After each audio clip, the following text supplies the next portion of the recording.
मैं आप सबको सलाम करते हुए अपनी बात शुरू करता हूँ। अभी मैं आते आते सोच रहा था कि अमर चिंता, नेवर कदरा, आत्मा कुल, ये सब हम हर हफ्ता जब सर्कुलेशन की मीटिंग लेते अखबार की, उसमें ये चीज पढ़ता था। आज यहाँ आने का पहली बार मौका मिला मेरे को। आप लोग के बीच आके बड़ी खुशी हो रही है और ऐसे उसमें आया हो कि संगठन सृजन अभियान के तौर पे मैं नारायण स्वामी साहब के साथ यहाँ पे आया। आप लोगों को यही बताने की कोशिश हो रही है कि कांग्रेस पार्टी एक खानदान की तरह रहती है। और यहाँ पे सबसे बड़ी बात यह है कि अभी सलीम खान साहब ने जिस तरह बताया कि GMR साहब या मधुसूदन रेड्डी साहब हर वक्त मौजूद रहते हैं, इससे ये बात का अंदाजा होता है कि एक आदमी, एक लीडर ऐसा होना चाहिए जो कभी भी आवाम के बीच में रहता है। और जब आप ऐसे लीडर हैं तो मैं समझता हूँ कि अब 10 साल में जो हुआ हो गया या पहले जो हो गया, अब यहाँ से 10 साल में 20 साल तक आपको लेके चलना है। ये सोच के आप लोग साथ रहिए। मैं वादा करता हूँ कि कांग्रेस पार्टी ने जिस तरीके से जो गारंटीज पे अमल किया है, वो यही सोच के किया है कि ना मजहब, ना जात, ना किसी चीज को देखना नहीं है।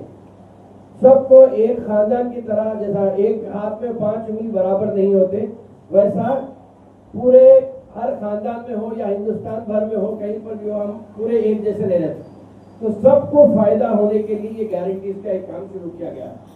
अब पार्टी को मजबूत करने के लिए नीचे से मजबूत करके 2008 लोकल बॉडी इलेक्शन हो, 2028 का जनरल इलेक्शन हो या 2029 का पार्लियामेंट का इलेक्शन हो, यहाँ पर भी फिर से एक बार इस बात को यकीन बनाना है कि फिर से कांग्रेस पार्टी जीत के आने के लिए पार्टी को बुनियादी सतह से, नीचे की सतह से मजबूत करने का एक ये प्रोग्राम है, जिसमें आप लोगों की मदद जरूरी है।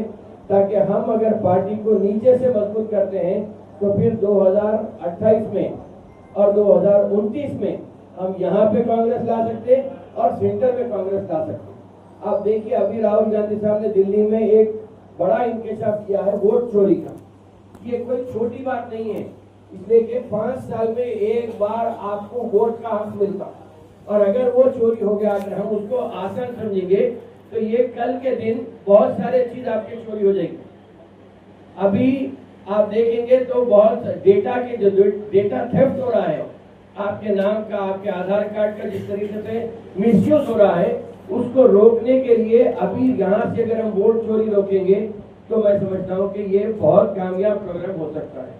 आप देखिए, भारत जोड़ो का काम एक तरफ हो रहा है तो भारत तोड़ो का काम एक तरफ हो रहा है।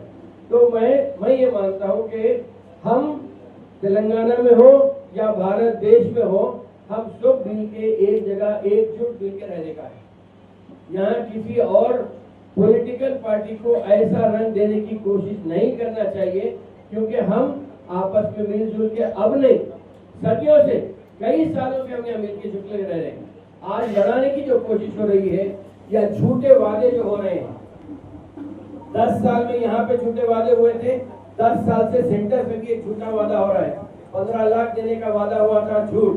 2 करोड़ लोगों को नौकरी देने का वादा आया था, वो भी झूठ था।